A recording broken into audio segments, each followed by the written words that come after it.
Subdivisée en 8 territoires, 19 secteurs et 52 groupements, la province de Mai-Ndombe est bornée au nord par la province de l'Équateur, au nord-est par la province de la Chuapa, à l'ouest par le fleuve Congo, au sud par l'affluent Kassai. Sa superficie est de 127 243 km². La province tire son nom du lac Mai-Ndombe situé en son cœur. Mai-Ndombe qui signifie eau noire.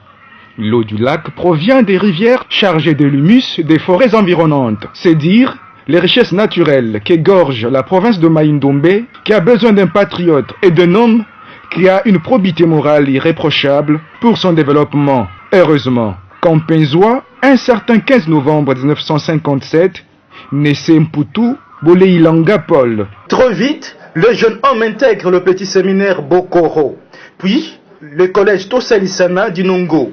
Lauréat de la République en biochimie, Mputu Paul Boleilanga a un cursus académique couronné de cette distinction tout au long de son parcours universitaire. Voilà ce qui lui a valu, de la part de ses professeurs, le surnom du petit savant. Et automatisme. S'en suivra une très longue série de stages et formations professionnelles en électricité et électronique, informatique et télécommunications. Mputu Paul Boleilanga retrouvera l'université de Kinshasa en tant qu'assistant, puis chef de travaux à la faculté de Polytechnique. L'enfant terrible de Mai-Ndombe sera très vite repéré par l'agence de presse Reuters en qualité de sous-traitant technique chargé de l'installation et maintenance du réseau NTIC d'Afrique et Moyen-Orient en 1988. Mputu Boleilanga occupera tour à tour les fonctions de directeur régional du groupe CIE Telecel au Katanga de novembre à juin 1989 et de juin à novembre 1990, directeur informatique de Telecel International, puis directeur de recherche et développement avec résidence à Kinshasa de mars 1997 à mars 1999. Il bascule en avril 1999 et devient directeur de recherche et développement à CWN, Congolese Wireless Network, aujourd'hui Vodacom Congo, et signe avec l'encre indélébile la conception et l'installation du réseau GSM, ainsi que l'ensemble des interconnexions tant nationales qu'internationales. Ensuite, directeur technique à Saïté Télécom, aujourd'hui Orange.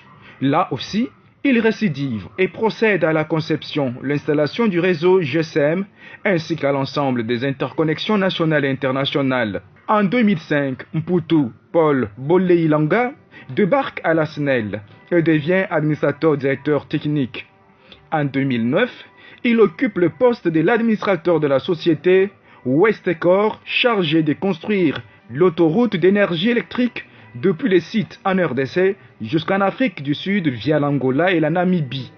De février 2011 à janvier 2012, il devient l'expert de la Banque mondiale ayant élaboré le plan directeur du backbone national de la RDC, point focal de la Banque mondiale du projet CAB-V, composante de PTNTIC. S'agissant des activités professionnelles, il a procédé à l'installation et la maintenance des ordinateurs HP et des réseaux d'ordinateurs au Congo et dans plusieurs pays africains. Conception et mise en œuvre du Gateway International de Telecel International à Charleroi, en Belgique. Mputu Paul Boleilanga est père de l'interconnexion à points de réseau nationaux via les réseaux des opérateurs tels que Telecel, LAM Telecom, Sogetel, Africell, Tigo, Zen, OCPT, Vodacom. Assistance à la maintenance des réseaux de téléphonie cellulaire et NTIC et en Afrique, notamment en Gambie, avec le réseau Gemtel et Libertis au Congo-Brazzaville. C'est haut fonctionnaire international à la retraite et marié et père de 6 enfants. Fort de son expérience, Mputu Boleilanga Paul s'affiche aujourd'hui comme le seul et l'unique candidat qui a le profil de booster la province de Mai-Ndombe pour son développement intégral, d'où l'accueil lui réservé lors de sa récente descente à Inongo le 10 avril 2019, accueilli par Nyoki, par le président de l'Assemblée provinciale de Mai-Ndombe. Boleilanga s'embarque dans un canot rapide, direction Inongo, en passant par le territoire de Kutu, où il a pris l'ancre avec l'administrateur avant de continuer sa randonnée fluviale jusqu'à Boké-Béni. Ici, la population attend le futur gouverneur, l'installation d'une antenne téléphonique, puis Séléngué, où le fils du terroir et sa délégation ont passé nuit chez Maître Gomez. 24 heures plus tard, l'homme retrouve une fois de plus le puissant lac Maïndombe pour la traverser vers le chef-lieu de la province, la ville d'Inongo. Heureux comme Bolé Ilanga a été chaleureusement accueilli par toute la notabilité d'Inongo, l'ensemble du gouvernement provincial et toute la population qui l'a accompagné au siège provincial de la CENI, en passant par les grandes artères de la ville. Fier d'avoir répondu à l'appel de son peuple en déposant sa candidature, Bolé Ilanga rappelle ses origines en présence d'une marée humaine venue l'écouter. Nakoli awa natangi na Bokoro, natangi na Institut Tosalisana, na Université na Kinshasa, Université de Kinshasa, na Bibliothèque ingénieur civil, d'électricité, option électronique et automatisme.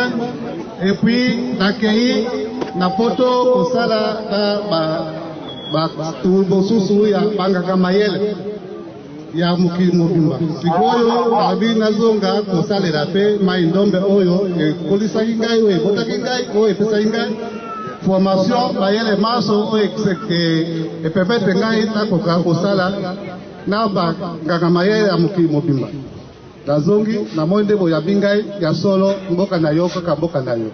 Naye natie candidature na seni na uti botika sikoyo na tondi binu baso botondi. Merci na maso bosali, merci na ndenge boyambi ngai ekoti ngai na motema elakisi ke nasalaki erreur te ya kozonga kosala Maïndombe. Ce fidèle et fervent catholique a passé 20 ans à la présidence de Mabota à l'archidiocèse de Kinshasa et croit ainsi par ce geste avoir accompli sa part. Il revient alors aux députés provinciaux de concrétiser la volonté du peuple lors de l'élection de gouverneur prévue le 30 mai prochain.